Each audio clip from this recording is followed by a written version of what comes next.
ಭಾರತೀಯ Janata party elect ಆಗಿದ್ದಾರೆ, ಎಲ್ಲರೂ ಸಿಂಬಲ್ ಮೇಲೆ ಇಲೆಕ್ಟ್ ಆಗಿದ್ದಾರೆ. ಎಲ್ಲರೂ ಒಂದು ಅಭಿಪ್ರಾಯ ತಗೊಂಡು ನಿಂತಿದ್ದಾರೆ. ನೋಡಿ, ಇದು ಚರ್ಚೆ ನಡೀತಾ ಇದೆ, ಚರ್ಚೆ ಮಾಡ್ತೀವಿ ಸರ್. ಈಗ ಬೆಳಗಾವಿ ಗಡಿ ಜಿಲ್ಲೆ ಬೆಳಗಾವಿಯಲ್ಲಿ ಮರಾಠಿ ದಾಖಲೆಗಳನ್ನ ಕೊಡ್ತಿದ್ದಾರೆ. ಮರಾಠಿ ದಾಖಲೆಗಳ ಮರಾಠಿ ಭಾಷೆಯಲ್ಲಿ ದಾಖಲೆಗಳನ್ನ ಅಂದ್ರೆ ರೆವಿನ್ಯೂ ರೆಕಾರ್ಡ್ಸ್ ಯಾವುದೇ ಆಡಳಿತ ಭಾಷೆಯಲ್ಲಿ ಕೊಡ್ಬೇಕಂತೇಳಿ 2013 ಆದೇಶ ಇದ್ರು, ಅದನ್ನು ಉಲ್ಲಂಘನೆ ಮಾಡಿ ಕೊಡ್ತಿದ್ದಾರೆ. ಬಹುತೇಕ ಮರಾಠಿ ಭಾಷಿಕ ಪ್ರದೇಶದಲ್ಲಿ ಎಲ್ಲ ಪಾನಿ ಪತ್ರಗಳು ಮರಾಠಿ ಭಾಷೆಯಲ್ಲಿ ಬರಹದಲ್ಲಿ ಕೊಡ್ತಿದ್ದಾರೆ. ಅದ್ರ ಬಗ್ಗೆ ನಾನು ಡಿಸ್ಕಷನ್ ಮಾಡ್ತೀನಿ. ರೆವಿನ್ಯೂ ಅಧಿಕಾರಿಗಳು, ಜಿಲ್ಲಾಧಿಕಾರಿಗಳು ಜೊತೆ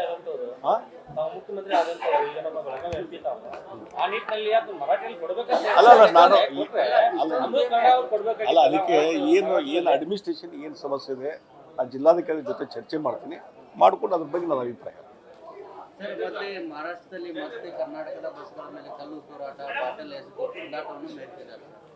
ಅದಕ್ಕೆ ನೋಡ್ರಿ, ನಾವು ಒಂದೇ ಹೇಳೋದು, ನಾ ಮೊನ್ನೆನೂ ಹೇಳಿದ್ದೀನಿ, ಯಾರು ಕಾನೂನು ಕೈ ತೆಗೆದುಕೊಳ್ತಾರೆ ನಿರ್ದಾಕ್ಷಿಣ್ಯವಾದಂಥ ಕಾನೂನಿನ ಕ್ರಮ ಕೈಗೊಳ್ಬೇಕು, ಅವ್ರಿಗೆ ಶಿಕ್ಷೆ ಕೊಡಬೇಕು, ಜೈಲಿಗೆ ಕಳಿಸ್ಬೇಕು. ಅವ್ರಿಗೆ ಯಾರು ಕಾನೂನು ಕ್ರಮ ಕೈಗೊಳ್ತಾರೆ, ಇದು ಒಂದು ಭಾಷೆ ಮತ್ತೊಂದು ಭಾಷೆಗೆ ಸಂಘರ್ಷ ಅನ್ನುವಂಥದ್ದು ಆಗಬಾರ್ದು. ಆ ರೀತಿಯಾದಂಥದ್ದು ಕಾನೂನು ಕೈ ತೆಗೆದುಕೊಂಡವ್ರಿಗೆ ಕಠಿಣ ಶಿಕ್ಷೆ ಕೊಡಲಿ ಅಂತ. ಕರ್ನಾಟಕದಲ್ಲಿ ಕನ್ನಡಿಗರು ಯಾರು ಪ್ರತಿಭಟನೆ ಮಾಡಿದ್ರೆ, ಹೋರಾಟ ಮಾಡಿದ್ರೆ ಅವ್ರ ಮೇಲೆ ಕೇಸ್ ಆಗುತ್ತೆ ಸರ್. ಮಹಾರಾಷ್ಟ್ರದಲ್ಲಿ ಯಾಕೆ ಆಗೋದಿಲ್ಲ ಅನ್ನುವಂಥ ಪ್ರಶ್ನೆ ಇಲ್ಲಿವರೆಗೂ. ಅದಕ್ಕೆ ಅಲ್ಲಿ ಸರ್ಕಾರದ ಮೇಲೆ ಒತ್ತಾಯ ಮಾಡಬೇಕು. ನಮ್ಮ ಮುಖ್ಯಮಂತ್ರಿಗಳು ಅಲ್ಲಿ ಮುಖ್ಯಮಂತ್ರಿಗಳ ಜೊತೆ ಮಾತಾಡಿ ಅಲ್ಲಿಯ ಹೋಮ್ ಮಿನಿಸ್ಟರ್ ಜೊತೆ ಮಾತಾಡಿ ಕ್ರಮ ಕೈಗೊಳ್ಳೋಕೆ ಹೇಳಬೇಕಾಗ್ತದೆ. ಸರ್, ರಾಜ್ಯ ಬಿಜೆಪಿ ಏನು ಬಣ ರಾಜ್ಯಕ್ಕೆ ಇನ್ನೂ ನಿಲ್ಲುವ ಕಾಣ್ತಿಲ್ಲ ಸರ್. ಇವತ್ತಿಲ್ಲ ನಾಳೆ ಬಗೆಹರ್ತದೆ.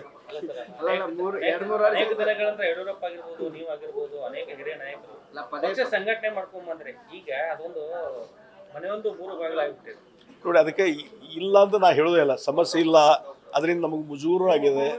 ಅದಕ್ಕಾಗಿ ಈಗಾಗಲೇ ಹೈಕಮಾಂಡ್ ಗಮನಕ್ಕೆ ತೊಗೊಂಬಂದಿದ್ದೇವೆ. ಅವರು ಹೈಕಮಾಂಡು ಎಲ್ಲ ಗಮನಿಸ್ತಾ ಇದ್ದಾರೆ. ಆದಷ್ಟು ಬೇಗನೆ ಇದೊಂದು ಸಮಸ್ಯೆ ಇತ್ಯರ್ಥ ಆಗ್ತದೆ ಅಂತ ನಾವು ವಿಶ್ವಾಸ. 1.5 ವರ್ಷದಿಂದ ಹೈಕಮಾಂಡ್ ಗಮನಿಸ್ತಿದ್ದಾರೆ. ಯಾವುದೇ ಇದ್ರ ಬಗ್ಗೆ ನಾ ಇನ್ನೂ ಕಮೆಂಟ್ ಮಾಡ್ಲಿಕ್ಕೆಲ್ಲ ಮುಜುಗರ ಆಗಿದೆ ಡೆಫಿನೆಟ್ಲಿ.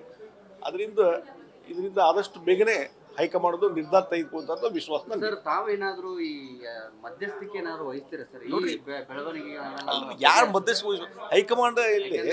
ಹೈಕಮಾಂಡ್ ನಿರ್ಧಾರ ಮಾಡೋದು ಇರುವುದರಿಂದ ನಾವು ಮಧ್ಯಸ್ಥಿಕೆ ವಹಿಸೋ ಪ್ರಶ್ನೆನೇ ಬರೋದಿಲ್ಲ.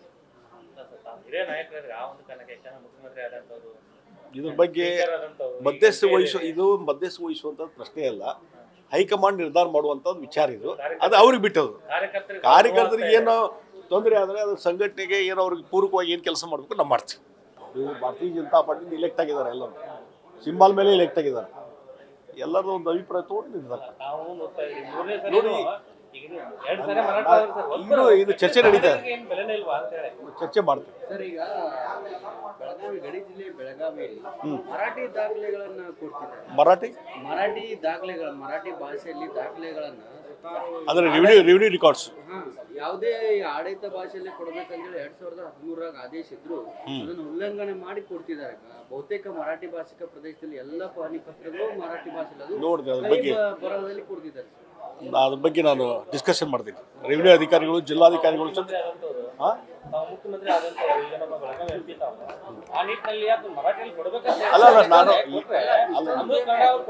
ಅದಕ್ಕೆ ಏನು ಅಡ್ಮಿನಿಸ್ಟ್ರೇಷನ್ ಏನು ಸಮಸ್ಯೆ ಇದೆ ಆ ಜಿಲ್ಲಾಧಿಕಾರಿ ಜೊತೆ ಚರ್ಚೆ ಮಾಡ್ತೀನಿ, ಮಾಡ್ಕೊಂಡು ಅದ್ರ ಬಗ್ಗೆ ನನ್ನ ಅಭಿಪ್ರಾಯ.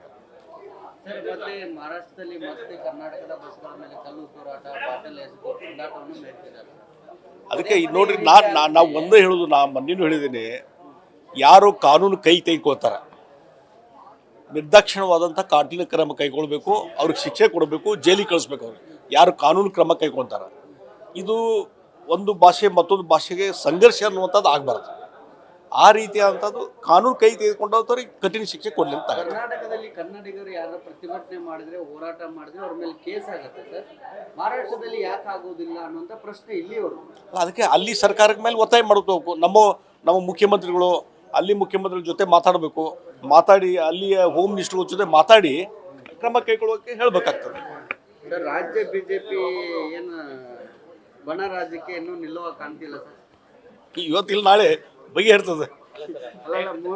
ಅನೇಕ ದಿನಗಳಿಂದ ಯಡಿಯೂರಪ್ಪ ಆಗಿರ್ಬೋದು, ನೀವಾಗಿರ್ಬೋದು, ಅನೇಕ ಹಿರಿಯ ನಾಯಕರು ಪಕ್ಷ ಸಂಘಟನೆ ಮಾಡ್ಕೊಂಡ್ ಬಂದ್ರೆ ಈಗ ಅದೊಂದು ಮನೆಯೊಂದು ಮೂರು ಬಾಗಿಲಾಗ್ಬಿಟ್ಟಿದೆ.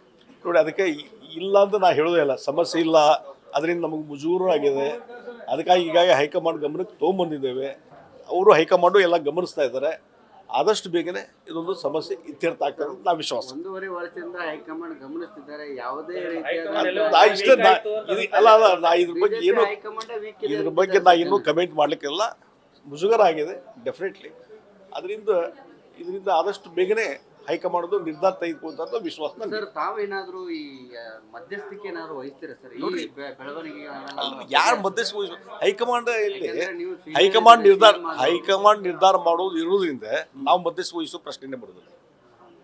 ಹಿರಿಯ ನಾಯಕರಿಗೆ ಆ ಒಂದು ಕಾರಣಕ್ಕೆ ಮುಖ್ಯಮಂತ್ರಿ ಆದಂತವರು ಇದ್ರ ಬಗ್ಗೆ ಮಧ್ಯಸ್ಥಿಕೆ ವಹಿಸುವಂತ ಪ್ರಶ್ನೆ ಅಲ್ಲ. ಹೈಕಮಾಂಡ್ ನಿರ್ಧಾರ ಮಾಡುವಂತದ್ದು ವಿಚಾರ ಇದು. ಅದು ಅವ್ರಿಗೆ ಬಿಟ್ಟದು. ಕಾರ್ಯಕರ್ತರಿಗೆ ಏನೋ ತೊಂದರೆ ಆದರೆ ಅದು ಸಂಘಟನೆಗೆ ಏನೋ ಅವ್ರಿಗೆ ಪೂರಕವಾಗಿ ಏನು ಕೆಲಸ ಮಾಡಬೇಕು ನಾವು ಮಾಡ್ತೀವಿ.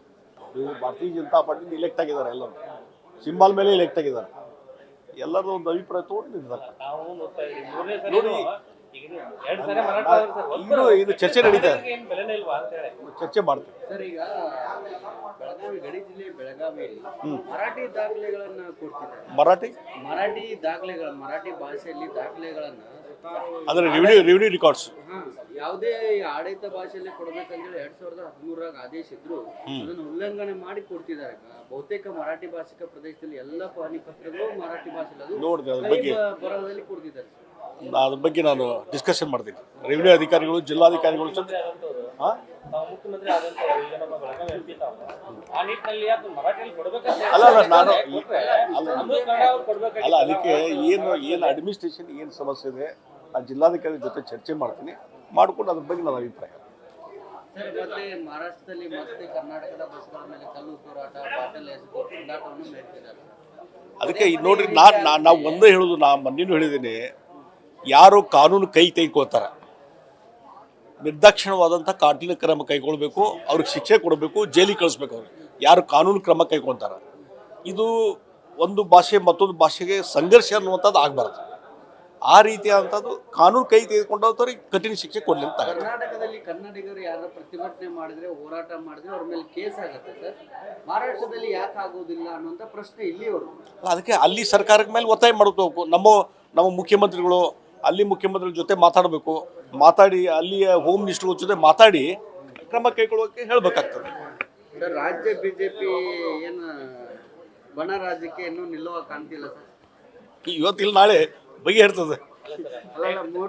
ಅನೇಕ ದಿನಗಳಿಂದ ಯಡಿಯೂರಪ್ಪ ಆಗಿರ್ಬೋದು, ನೀವಾಗಿರ್ಬೋದು, ಅನೇಕ ಹಿರಿಯ ನಾಯಕರು ಪಕ್ಷ ಸಂಘಟನೆ ಮಾಡ್ಕೊಂಡ್ ಬಂದ್ರೆ ಈಗ ಅದೊಂದು ಮನೆಯೊಂದು ಮೂರು ಬಾಗಿಲಾಗ್ಬಿಟ್ಟಿದೆ.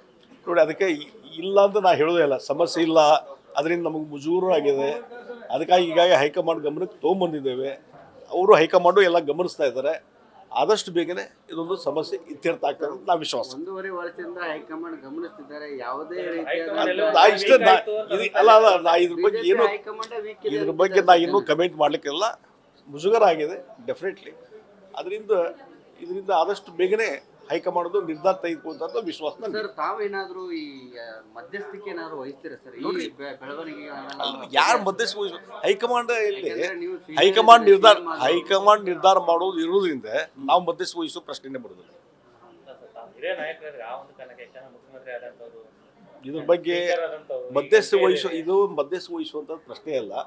ಹೈಕಮಾಂಡ್ ನಿರ್ಧಾರ ಮಾಡುವಂತದ್ದು ವಿಚಾರ ಇದು. ಅದು ಅವ್ರಿಗೆ ಬಿಟ್ಟದು.